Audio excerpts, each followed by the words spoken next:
Olá, tudo bem? Eu estou aqui novamente para dar continuidade à nossa roda de conversa, que hoje vai tratar sobre projeto de vida.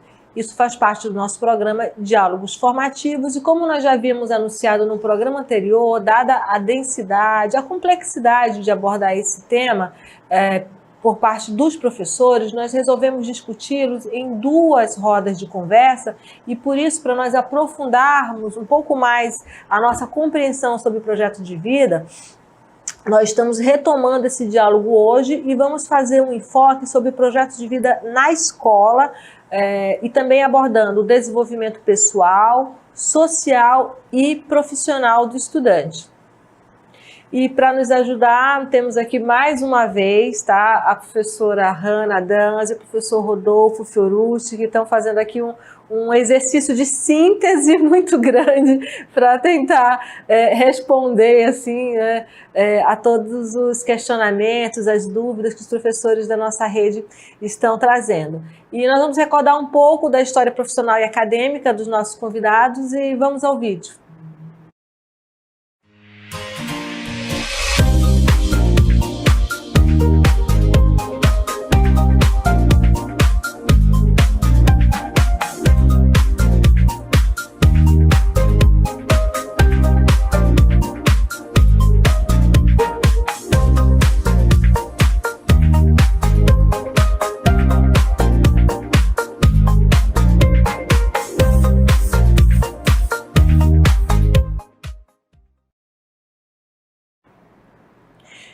Sejam muito bem-vindos, professores, agradecemos a disponibilidade de estarem aqui conosco novamente.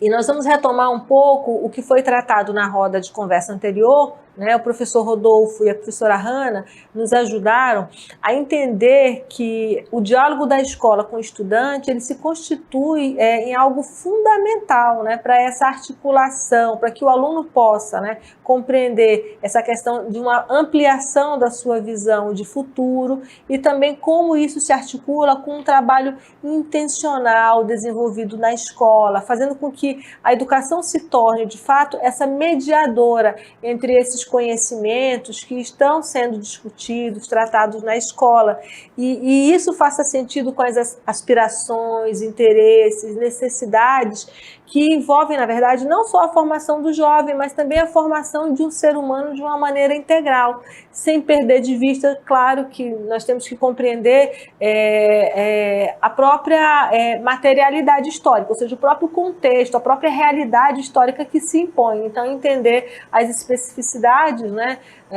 do território que se vive, onde se está, né, perceber também que tudo isto, né, que todas essas questões, elas são importantes, inclusive as questões culturais, né, para que as populações que habitam, né, os diversos locais aqui da nossa região, elas possam pensar a partir disso também na construção dos seus projetos de vida. E para aprofundar esse assunto, nós vamos fundamentar a nossa conversa de hoje em dois eixos. Um eixo vai ser projeto de vida, quando começar? É uma pergunta que também veio bastante frequente. E o 2, a implementação de projetos de vida nas escolas. E para nós iniciarmos esse diálogo, eu pergunto para a professora Hanna diretamente, quando se inicia o projeto de vida? Oi, Ana. Olá a todos. Essa pergunta ela é muito frequente e todos querem saber. Acho que é importante entender, no primeiro momento, que o projeto de vida, a priori, é uma construção mental. Ela acontece primeiro na mente de cada um para depois se materializar na realidade. E do ponto de vista mental, a pessoa só vai ter condições de construir um projeto de vida tal como nós entendemos, que é algo complexo, que articula sonhos, interesses, identidade, planejamento, ética, na última etapa da escolarização, que é o ensino médio. Então, o trabalho com o projeto de vida, ele é próprio do ensino médio. É claro que ele pode ser iniciado, em alguma medida, nos outros segmentos da escolarização, sobretudo nos anos finais do ensino fundamental, mas com uma perspectiva um pouco diferente. Então, nós podemos começar a trabalhar no fundamental sentidos, escolhas, planejamento de metas de curto prazo, principalmente aquelas relacionadas ao desenvolvimento acadêmico, para que, ao chegar no ensino médio, essa projeção de futuro ganhe uma amplitude maior e que eles possam, então, projetar a longo prazo. O que eu quero destacar aqui é que nós temos muito a sensação de que o quanto antes nós começarmos, mais nós vamos ganhar, né? Mas, na verdade, isso não necessariamente funciona dessa maneira, porque a gente precisa acompanhar o desenvolvimento cognitivo, o desenvolvimento afetivo, social desse estudante, né? Então, essa é o destaque que eu faço. Então, vamos guardar o projeto de vida tal e como ele é para o ensino médio e pensar nas possibilidades de trabalhar no ensino fundamental com aspectos que compõem o projeto de vida, mas sem trazer este peso que é construa agora um projeto para a sua vida futura. Obrigada, professora Hanna. E eu também passo agora a pergunta ao professor Rodolfo, né? Perguntando quando, mas também perguntando por onde começar o projeto de vida na escola. Também são os questionamentos que surgem, né, por parte dos nossos professores. Professor Rodolfo. Primeiramente, olá a todos e todas novamente. E eu vou numa perspectiva não escolar, né? A professora Hanna, ela coloca ali como um componente curricular ou escolar o projeto de vida na escola, mas eu tenho uma visão de que o projeto de vida deve começar quando a gente nasce, né? O nosso projeto de vida, ele é uma construção histórica, né? É um processo de vida que nós vamos aí sim, a partir do meio em que a gente vive, dos valores que são nos impregnados, dos nossos sonhos, desejos e da nossa capacidade de analisar a realidade, o mundo, nós construímos nosso projeto de vida a partir disso. Porém, para não ficar numa coisa tão subjetiva, eu diria que os nossos projetos de vida hoje deveriam começar por uma compreensão mais aprofundada da política, né? A vida de todos nós, ela muda a vida política. Eu acho que a política ela deve voltar para a escola como componente curricular. As pessoas precisam entender, compreender política, economia, sistemas eleitorais, o que é bolsa, o que é mercado, porque isso é o que de fato e realmente afeta a vida de todos e são componentes que não compõem a vida escolar do estudante. Como vamos construir projetos de vida se nós não conseguimos compreender a vida real, como ela funciona e os mecanismos que nos afetam no dia a dia, de fato, que são esses elementos políticos, econômicos e sociais. Nós temos, então, que tratar a educação e o projeto de vida como algo sério e científico, racional, e ignorarmos essas delinquências que são espalhadas aí à torta e à direito, de que pensar política, economia e sociedade no campo escolar é uma escola que tenha partido ou doutrinadora.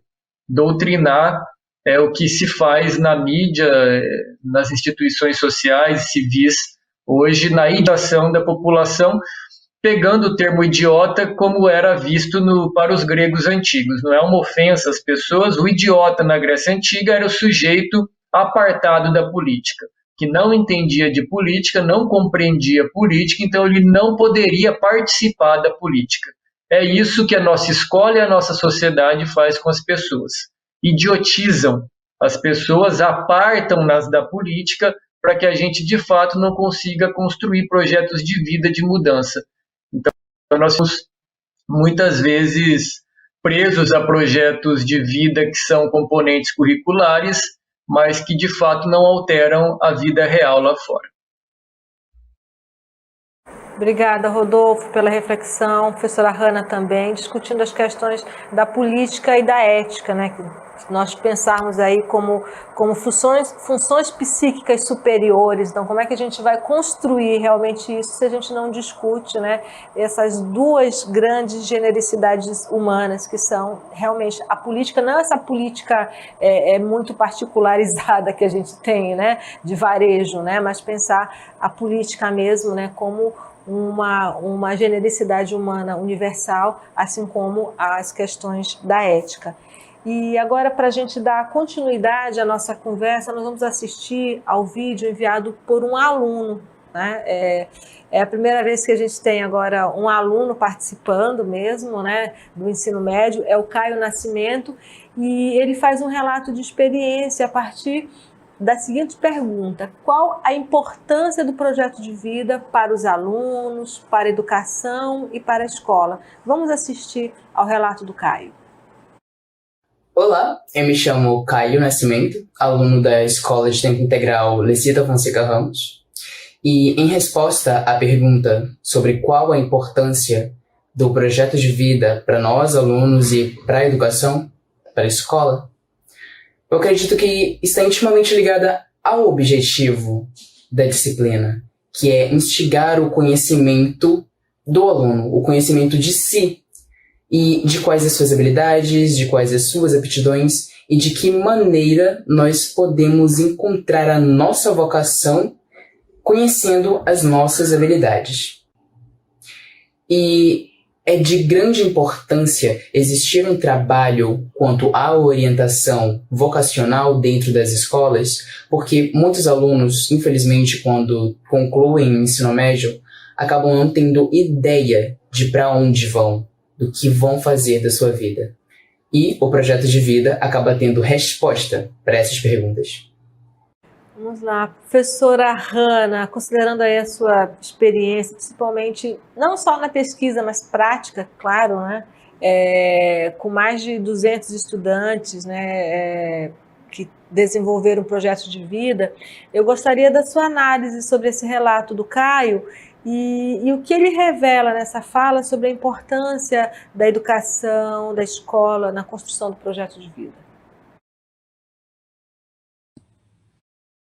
Quero começar dizendo que o relato do Caio é muito bonito, muito inspirador. Eu fiquei muito contente de ouvir, né, como ele pensa sobre o projeto de vida. E eu acho que esse tema da importância tem muito a ver com o que o Rodolfo estava falando anteriormente e que eu concordo muito, tá? Eu acho que a principal importância do projeto de vida, ela ultrapassa os limites da esfera individual. A importância maior do projeto de vida é a transformação social.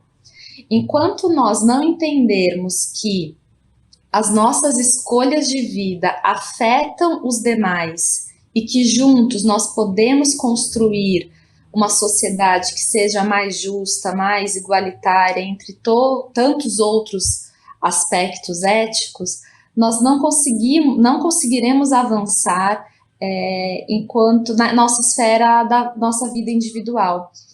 Eu sempre tive muito receio do projeto de vida ser cooptado por um discurso neoliberal de individualismo, de faça o seu, viva o seu, corra atrás do que é de seu interesse. E é claro que o projeto de vida ele tem uma importância fundamental de construir individualidades, subjetividades, de promover a realização pessoal, promover a inserção do jovem na vida, seja no mercado de trabalho, seja constituindo novas unidades familiares, seja participando das esferas de representação política. É claro que ele tem uma importância muito forte para a construção de cada um, mas ao fim e ao cabo eu acho que a grande importância dele é que a gente possa vislumbrar um projeto societário em termos mais amplos, que seja mais possível, mais sustentável para todos, né? Então, fico muito contente do Caio trazer essa esfera individual, porque eu acho que ela é fundamental mesmo, e a gente quer muito contribuir para a mudança da vida dos estudantes e para melhorias, mas também sempre com a visão de que ela pode ser ampliada para a coletividade. Obrigada, Hanna.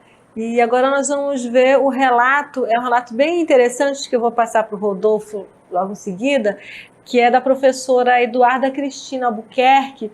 Ela já foi aluna e hoje ela é pedagoga na Escola Estadual de Tempo Integral, Marco Antônio Vilaça 1, e ela conta como foi essa experiência e os impactos de trabalhar com o projeto de vida. Vamos ver o vídeo da professora.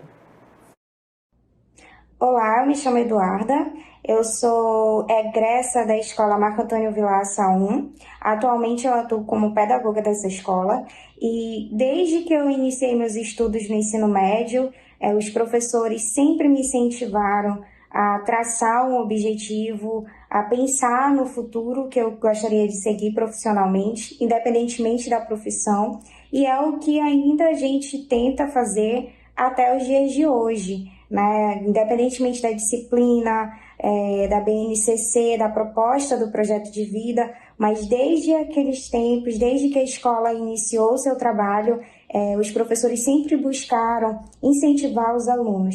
Isso foi muito importante para a minha carreira profissional, tanto que hoje eu atuo na área da educação, tenho mestrado em educação pela UEA e espero contribuir, assim como contribuíram comigo, com os estudantes de Manaus. Muito lindo, muito significativo da professora, né, que egressa da escola, depois volta para a escola para trabalhar com o projeto de vida.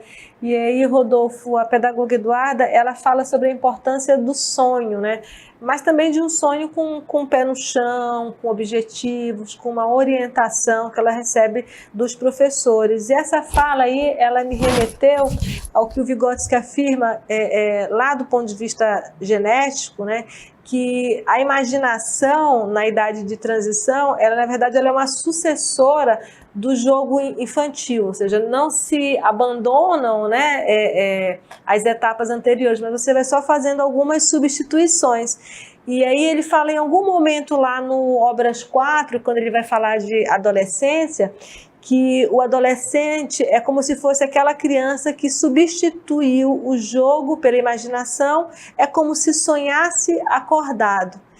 Na verdade, eu quero linkar essa fala, né, da professora a partir daquilo que você traz das experiências lá no campo de Jacarezinho, né, do trabalho com arte, desse trabalho que, de fato, não é fechado numa casinha, numa disciplina, né, mas que você amplia, né, e que você não tem medo de trabalhar isso. Ao contrário, a gente vê desse ponto de vista assim, bastante inovador, né? Bastante vanguardista, se essa palavra cabe, né? Mas de que maneira a fantasia, o pensamento criativo do jovem, né? Ele pode ajudá-lo até mesmo a sair por algum momento, né? Dessa situação concreta da sua vida, da sua existência, que é muito dura e a gente não pode fugir da realidade, porque nos termos do Kozik, da totalidade concreta, a realidade sempre vai ser o nosso critério de verdade. Mas como é que a gente pode elaborar, né, e modificar esse espírito criador, né, com elementos em que o abstrato e o concreto eles consigam se articular e eles possam de fato constituir as bases para o pensamento criativo. Então, nos fala um pouco, né, sobre essas suas percepções desse relato e como lá no campus de Jacarezinho vocês têm trabalhado nessa perspectiva de ampliar os horizontes de vida e de existência dos jovens.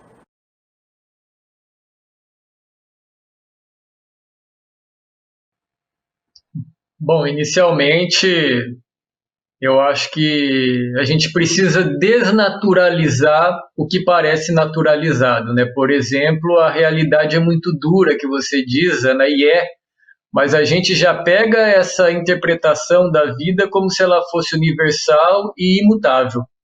Ela é dura, mas ela não precisa ser dura, ou não o tempo todo dura. Mas ela vai continuar muito difícil e muito dura para todos, se nós continuarmos a fazer as mesmas coisas e a compreender e a ler o mundo da mesma maneira, né? Então, o que eu trago para você? O Campus Jacarezinho, ele tenta se descolar do atraso da educação brasileira, porque a educação brasileira ela está no mínimo com 30 anos de atraso em relação à educação atual mais desenvolvida, né? Por que eu digo isso? Quando a gente vê, por exemplo, a própria reforma nossa do ensino médio e a própria justificativa do governo à época, eles pegavam a Alemanha e alguns outros países que tinham um ensino técnico muito forte, então nós tínhamos que fazer isso também. Só que a Alemanha, a Austrália, esses países que fizeram isso, eles fizeram isso há décadas passadas. Nós estamos querendo fazer isso hoje num mundo em que a indústria já não é mais aquela indústria do passado. Não precisamos mais de empregos e profissionais como a Alemanha desenvolveu lá atrás, né? E esses países, se você pega o Vale do Silício, por exemplo, né, nos Estados Unidos, que é o coração da tecnologia mundial, mas você pode ir para a parte sul da China, ali também, onde é o Vale do Silício chinês, você vai ver que as universidades e as escolas, elas nem querem saber mais dessa questão que nós ainda valorizamos muito. Você pega os currículos brasileiros, especialmente do ensino médio, é muito português e matemática e muito conteúdo, como se precisássemos dar todo o conteúdo o tempo todo, deixando a parte lúdica e a parte realmente importante da vida, que é o lazer, o prazer e a vivência, a coletividade de uma maneira harmoniosa, de lado. A escola parece que aparta o estudante do mundo real e não traz ele para o mundo real, né? Então, o que nós fazemos? Assim como, se você pega, por exemplo, as escolas infantis, lá na região do Palo Alto, no Vale do Silício, as escolas infantis não têm um computador lá dentro. Não tem um horário das aulas dos estudantes impresso colado na parede, é tudo feito à mão. Eles estimulam o tempo todo a criatividade do estudante, o fazer com a mão, o manuseio, para desenvolver regiões do cérebro, capacidades cognitivas que eles vão precisar para esse mundo dinâmico e flexível. Enquanto nós aqui no Brasil nos deslumbramos com o fetichismo da tecnologia. Nós queremos colocar quadro eletrônico, nós queremos colocar cada vez mais tecnologia dentro da sala, nós agora já estamos deslumbrados com a possibilidade da educação EAD, que a pandemia demonstrou, o que retira a capacidade de educação de fato, porque a educação se faz na interação. Então o Campus Jacarezinho ele tenta trazer isso de volta, a ludicidade, a brincadeira, a arte, mas não como acessória da educação, mas como elemento principal da educação. Por exemplo, os estudos econômicos de Davos, ou seja, nós não estamos falando aqui de teóricos de Paulo Freire, nada, estamos falando do coração do capitalismo. Eles falam o que eles buscam no profissional do futuro. Eles buscam liderança, eles buscam a pessoa que sabe se portar, que sabe entonar a voz, que sabe trabalhar em equipe, que sabe resolver problema, que sabe negociar, que sabe produzir comunicação efetiva. Eles não estão querendo saber se o aluno sabe a fórmula do volume do cubo. Isso a gente acha na internet e aprende a aplicar em 2 minutos. Eles querem saber dos desenvolvimentos cognitivos e de habilidades e potências dos alunos para lidar com esse mundo do pós-emprego e da flexibilidade. As escolas brasileiras não fazem isso. Elas querem trabalhar o aluno para o século passado. O Campus Jacarezinho ele traz, portanto, uma nova perspectiva de educação, que é trazer o teatro, que é trazer a propriocepção do corpo, que é um momento em que eles têm uma aula de relaxamento e massagem. A gente traz aula de música, nós trazemos os conteúdos numa perspectiva que faça sentido.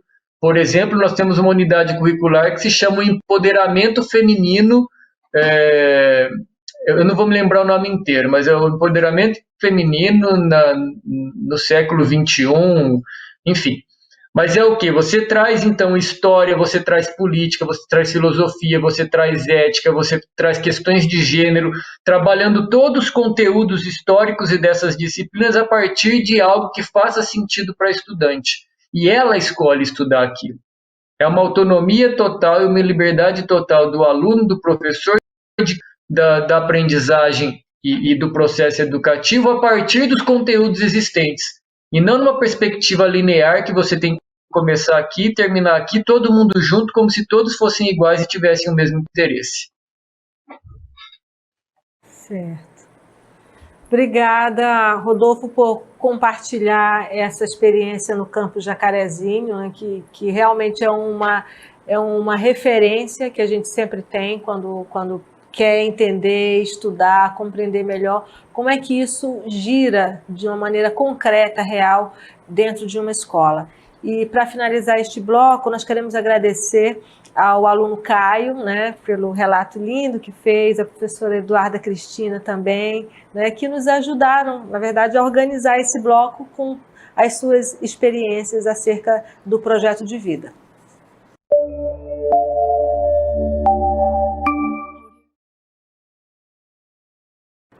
Agora nós vamos passar para o segundo bloco, tá? E nesse segundo bloco, nós vamos conversar sobre a implementação de projetos de vida na escola, né? Que ações as escolas podem realizar para implementar o projeto de vida junto aos estudantes. E para isso nós vamos à pergunta da professora Betânia Correia, ela é formadora da DDPM, né, do município, e essa pergunta foi enviada por meio do link de perguntas que nós sempre mantivemos aberto. E aí ela pergunta: quais perspectivas de projeto de vida podem ser adotadas com nossos jovens no retorno às aulas presenciais? Assim, é uma pergunta bem assim, objetiva, né? E aí eu passo para a professora Hannah para que ela fale um pouco sobre essa questão do projeto de vida, tá? Aqui no Amazonas, só para a gente contextualizar, o projeto de vida ele já está sendo realizado nas escolas piloto, né? Escolas que estão dentro do programa do novo ensino médio. Nós temos hoje 148 escolas no projeto piloto. E ela já tem algumas iniciativas, algumas delas já têm algumas iniciativas de flexibilização curricular. Mas na CEMED, no município, né, que é onde a professora Betânia trabalha, e ela trabalha com educação de jovens e adultos, né? Mesmo que isso não esteja formalmente, né, construído e ancorado, né, nas diretrizes da BNCC, quais seriam as possibilidades, numa perspectiva de um trabalho com um projeto de vida, que possam ser desenvolvidas com jovens, adolescentes, nesse momento em que nós estamos aqui, nós não temos data, mas temos uma previsão de retorno às atividades, tendo em vista que os números já estão numa estabilidade, né, e já se estão planejando estratégias de retorno presencial. Então, em que a gente, na verdade, aproveite esse momento, né, de discutir projetos de vida e a gente consiga, na verdade, enfatizar os valores humanos, né, as emoções, né, que podem influenciar também nos projetos de vida de jovens e adolescentes. Eu passo a palavra para você, professora Hannah. Obrigada, Ana. Acho que o primeiro ponto sobre isso é um resgate da experiência que foi esse período de aulas, né, afastado das aulas presenciais. Tudo que nós vivemos em relação à pandemia fragilizou muito a nossa experiência do tempo presente. Então, nós perdemos as nossas rotinas, o contato próximo com as pessoas que nós tínhamos, alguns planos que nós tínhamos feito para esse ano. Então, acho que o primeiro ponto a ser entendido é que o tempo presente foi muito fragilizado e, por isso, fica mais importante ainda que a gente possa depositar um pouco de esperança no tempo futuro. E aí, a presença do projeto de vida é fundamental para motivar os estudantes a pensar que nós podemos sair desse presente fragilizado e construir um futuro mais fortalecido para todos. Então, o primeiro ponto, eu acho que a gente não pode ignorar todas as experiências, as vivências e os sentimentos desse período de pandemia. Então, se eu fosse indicar como começar a trabalhar o projeto de vida na volta às aulas, o primeiro ponto é resgatar como foi essa experiência e o que essa experiência ensina para todos. E depois, é claro, a gente também pode tentar fazer um exercício de projeção, entendendo o que esse momento nos ensina sobre o que é importante para o futuro, porque certamente muitos aprendizados podem derivar daí, né? Um ponto, por exemplo, que eu acho que ficou muito evidente para todos é a importância do setor público na nossa vida, né? O quanto, sobretudo em momentos de crise, nós dependemos do Estado, da iniciativa do Estado e do poder público e de que ele se responsabilize por nós. Então, nesse sentido, eu acho que essa reflexão tem um vínculo muito claro com o projeto de vida, né? Que a gente possa refletir sobre isso, como essa esfera está nas nossas vidas e que, inclusive, isso pode vir a ser fonte de projetos de vida para os estudantes, né? Então, acho que a minha indicação é trabalhar nessas duas frentes, né? Entendendo os sentimentos, as emoções, as experiências desse período e usando essas reflexões, esses aprendizados para projetar algo para o futuro. Obrigada, Hanna, pelas sugestões. Eu também já fiz várias anotações aqui e eu também agora passo ao professor Rodolfo a mesma pergunta. Eu sei, Rodolfo, que nós não temos uma bola de cristal, né? Mas na sua percepção, como nessa possibilidade de retorno às atividades escolares, né? Nós que já passamos pelo momento mais crítico, né? Até de colapso praticamente do sistema de saúde, de que maneira, nesse retorno às atividades escolares, o projeto de vida ele pode potencializar a importância disso que a Hanna também está destacando, desse sentido da vida, né? Do seu sentido concreto e também do seu significado social.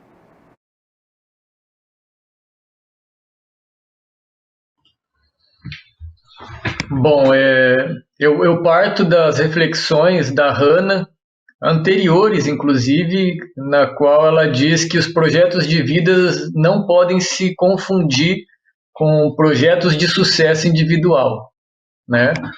Porque nós temos uma construção imaginária da vida a partir do individualismo do sistema capitalista, que tem como valor a competição, né? E se formos produzir projetos de vida para a individualidade, nós continuaremos produzindo a vida tal como ela é, e no Brasil é uma vida muito ruim para a maioria da população, dada a desigualdade brutal que acomete a nossa sociedade, né?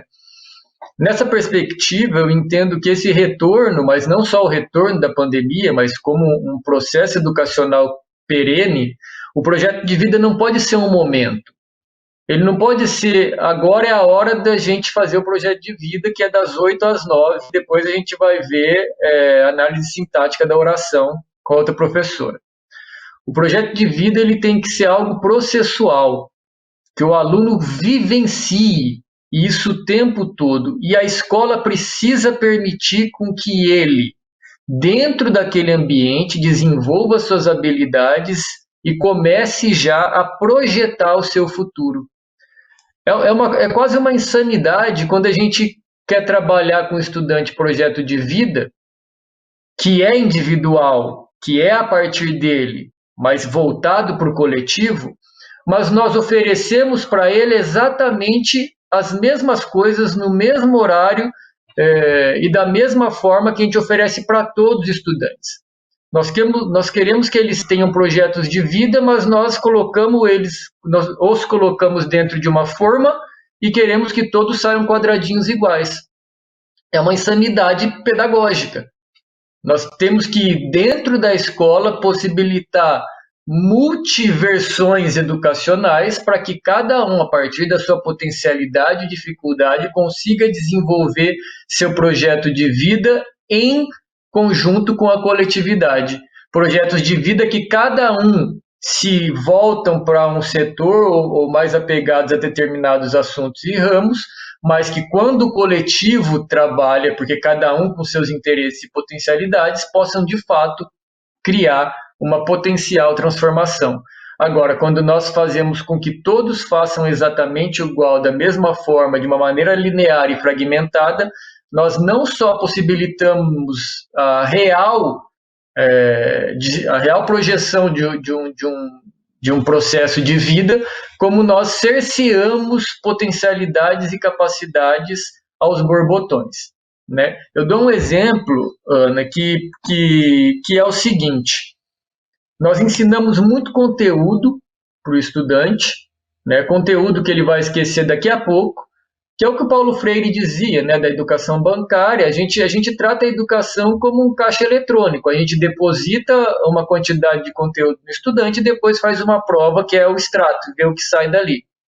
Todo esse conteúdo que é baseado em decorar por um curto período o conteúdo, isso vai para o hipocampo. A neurociência nos ajuda a pensar muito a educação hoje.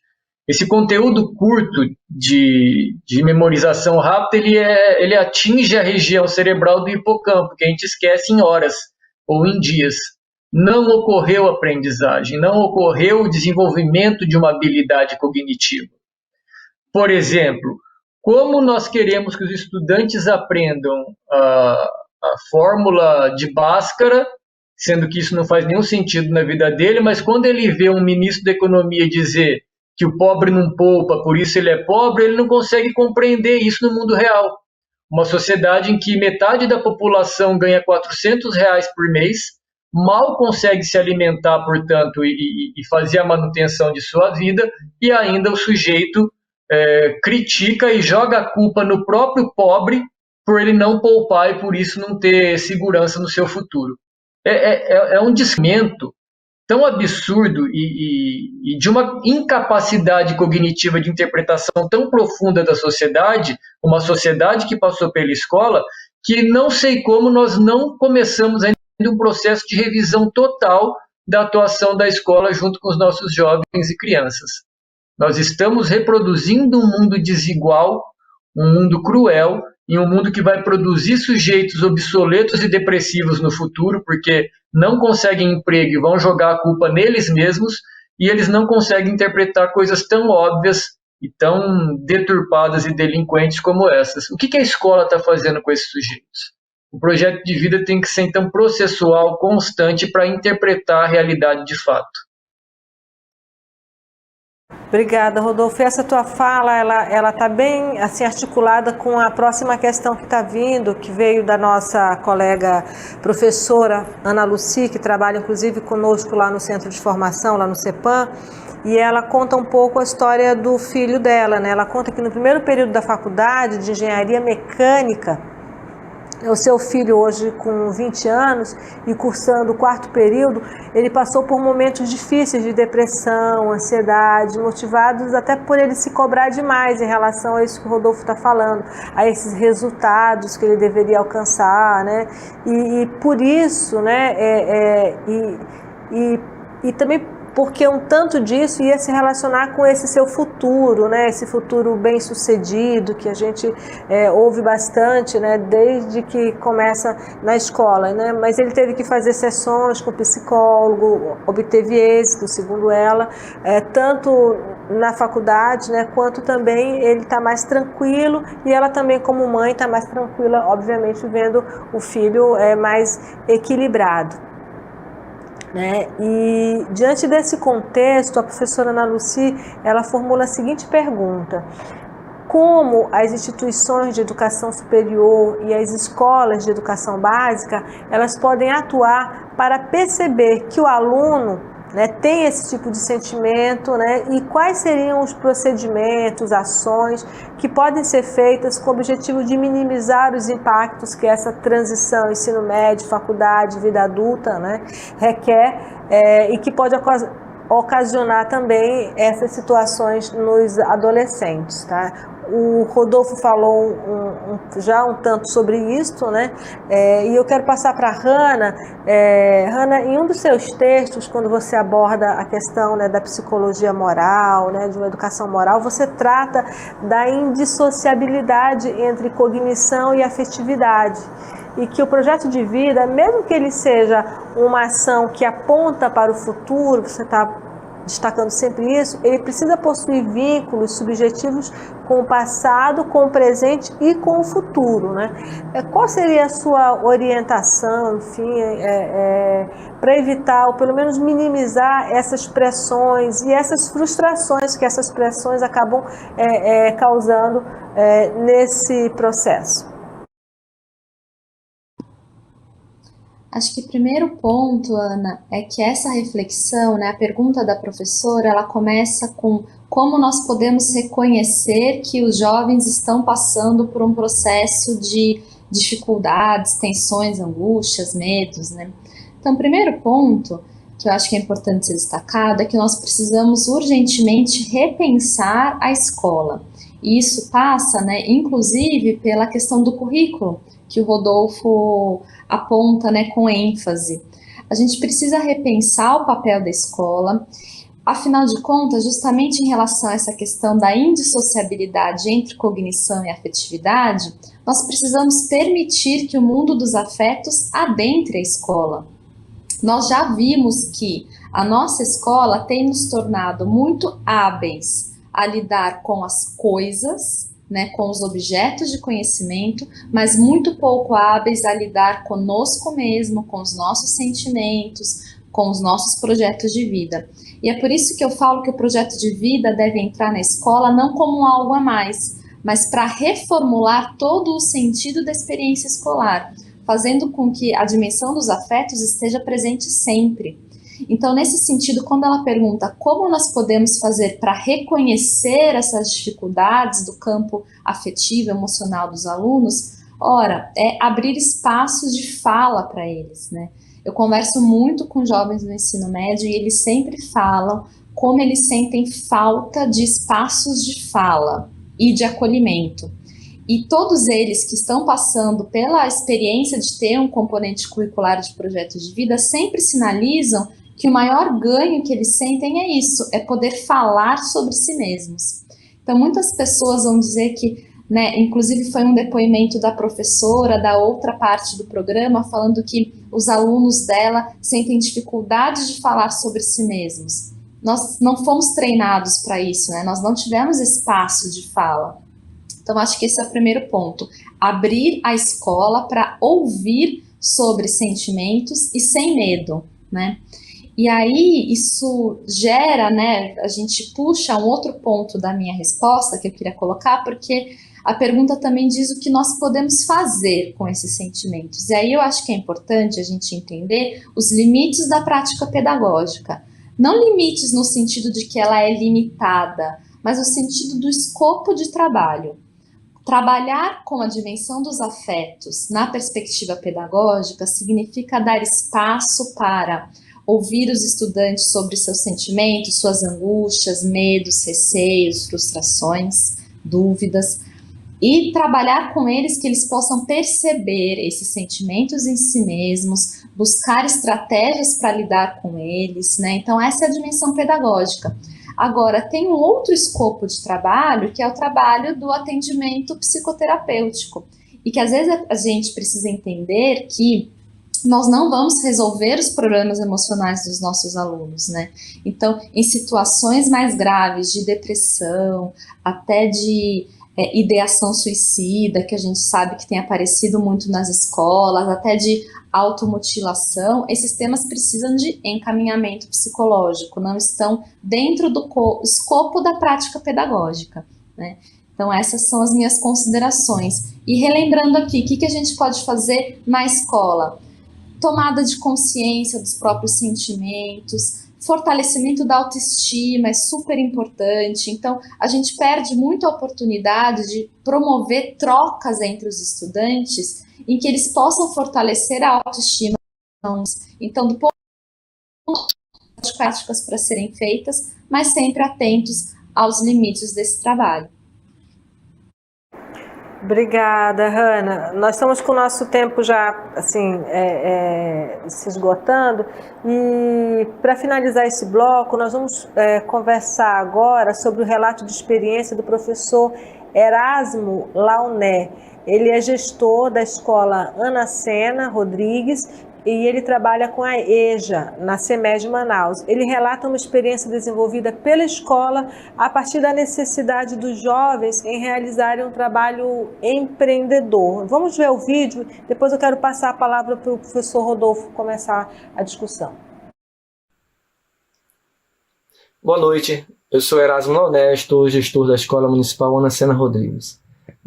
Em se tratando de EJA, a Escola Ana Sena Rodrigues tem uma preocupação muito grande em passar para os seus alunos a necessidade de eles terem um olhar empreendedor para tudo aquilo que eles possam vir a fazer, por mais simples que possa ser. A escola realizou uma pesquisa interna com os alunos e ficou muito claro no resultado dessa pesquisa o desejo desses alunos trabalharem com as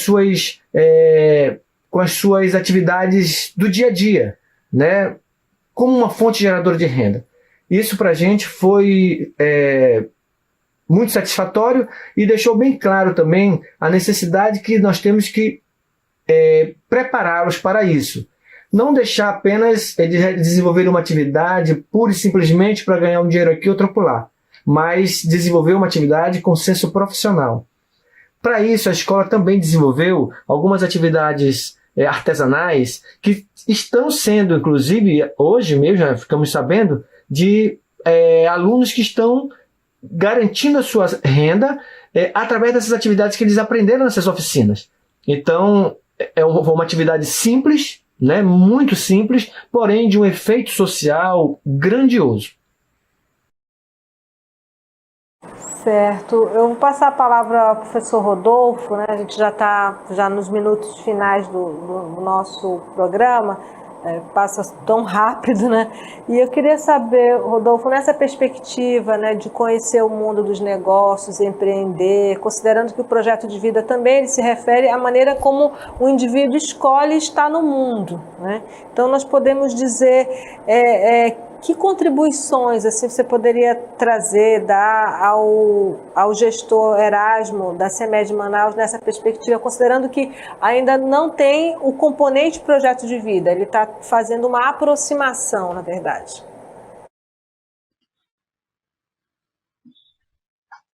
Bom, eu diria primeiro parabéns a ele por possibilitar experiências diferentes e aprendizagens de funções, e de artesanato, enfim, que até ajuda esse pessoal a se manter, a conseguir alguma renda, Por outro lado, eu também preciso dizer que para ele avançar seria interessante não apenas ensinar a desenvolver um ofício, mas fazer com que os alunos pensem mecanismos de transformação, trazer problemas da sociedade para dentro da escola e eles, então, realizarem possibilidades de transformação, de melhoria daquilo.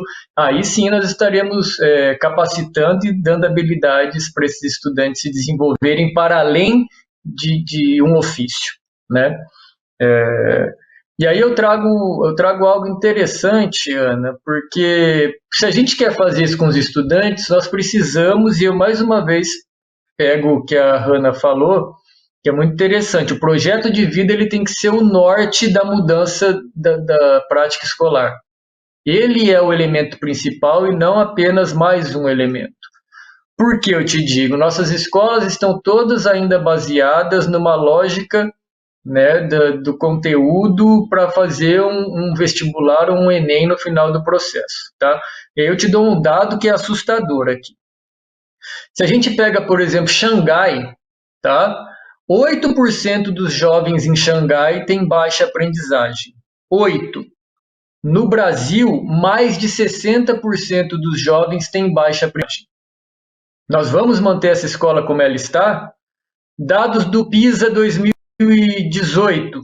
25% dos jovens de famílias mais ricas no Brasil tiveram desempenho abaixo dos 25% mais pobres dos países da OCDE. Esses alunos que estão em escolas particulares, que estão desenvolvendo a sua educação a partir de uma perspectiva individualista de trabalho e recebimento de dinheiro por isso no futuro, tá? Eles têm uma capacidade cognitiva e um potencial de aprendizagem muito mais baixo que os 25% mais pobres. Então, o que a escola tem que fazer? Além de, obviamente, possibilitar a capacidade de sobrevivência, ela precisa transformar as suas práticas educacionais para que possamos fazer uma sociedade mais justa e menos desigual e que faça com que as pessoas realmente olhem para o outro e entendam que vivem em coletividade. Alguns dados, só para eu finalizar, Ana. Em 2019, o ano passado, nós tivemos o aumento de todas as degenerescências imagináveis e possíveis. Nós aumentamos o feminicídio, tá? O ano passado em 45%, 2019, século XXI. Uma mulher sendo morta única e exclusivamente porque é mulher. Nós aumentamos os crimes de estupro. Só durante esse programa aqui, umas 6 ou 7 mulheres já foram estupradas no Brasil. E pior, metade delas com menos de 13 anos. Não dá para a gente colocar tudo isso na conta de uma doença mental, que todos esses sujeitos que estão estuprando meninas e mulheres sejam doentes. Não, eles foram mal educados. E normalmente são membros da família. Então não é doença, é uma perspectiva educacional deturpada. Nós temos aumento de suicídio com jovens, aquela professora que perguntou sobre o filho que teve depressão, é porque eles estão olhando esse mundo e não vê perspectiva. A escola precisa trabalhar numa mudança de perspectiva, com o foco na aprendizagem e não no conteúdo, e com o foco para a resolução de problemas da comunidade, fazer os alunos pensarem, terem liberdade para escolher o que querem fazer e dar liberdade aos professores também. Nós não podemos mais entender o currículo como executado por sujeitos idiotizados lidando com indivíduos apedeutas. Não pode ser isso. Os professores não são idiotas e os alunos não são um papel em branco que não sabem nada. Obrigada, Rodolfo, pela sua fala e também pelas contribuições ao gestor da secretaria. Bem, eu quero dizer que agora nós chegamos ao fim da segunda e última parte do programa, Diálogos Formativos, que trouxe como tema Adolescências e Juventudes na Amazônia, Educação Escolar e o conceito de projeto de vida.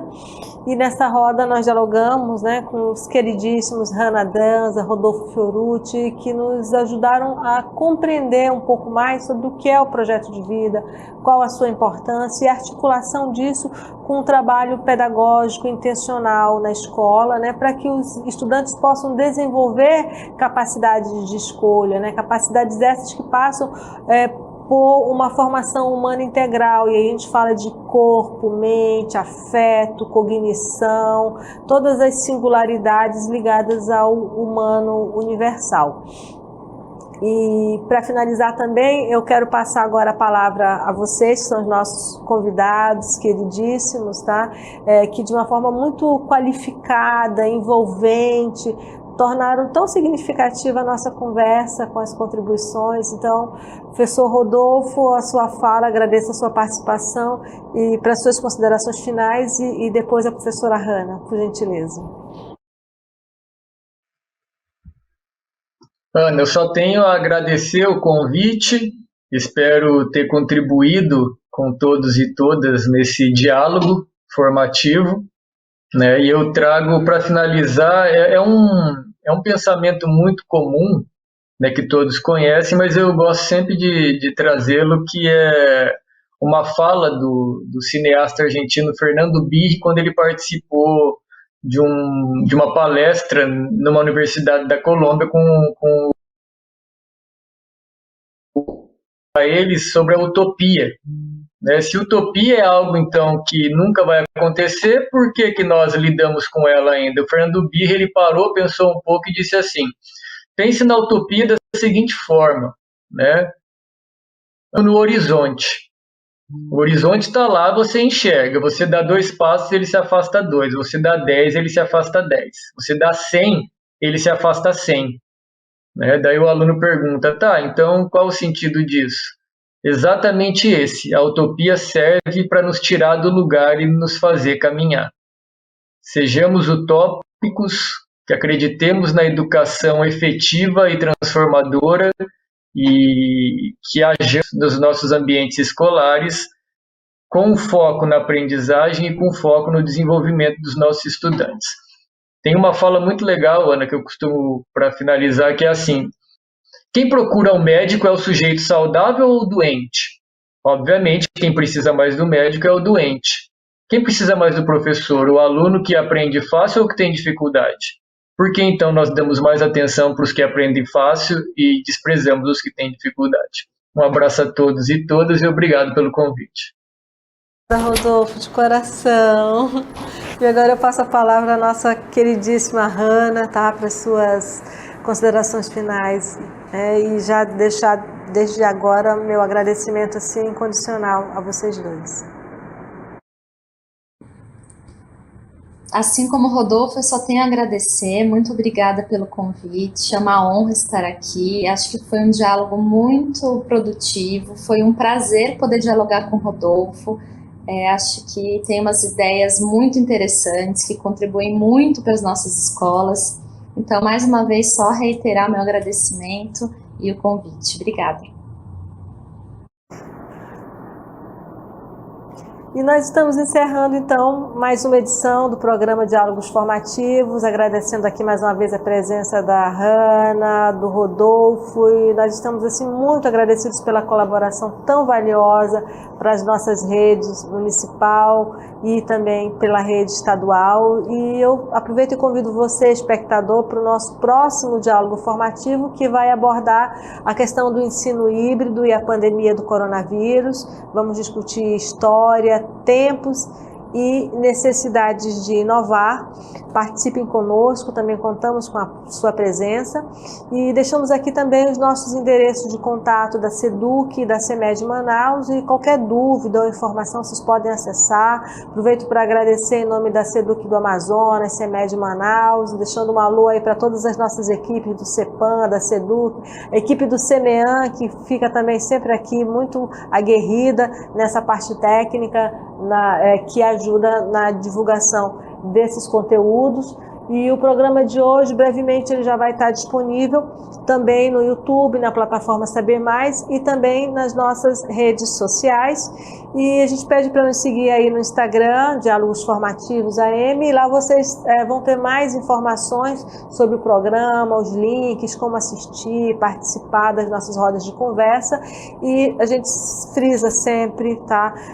Para o bem de todos nós, se forem sair, usem a máscara, tá bom? Um forte abraço, bem apertado, virtual, e até a próxima.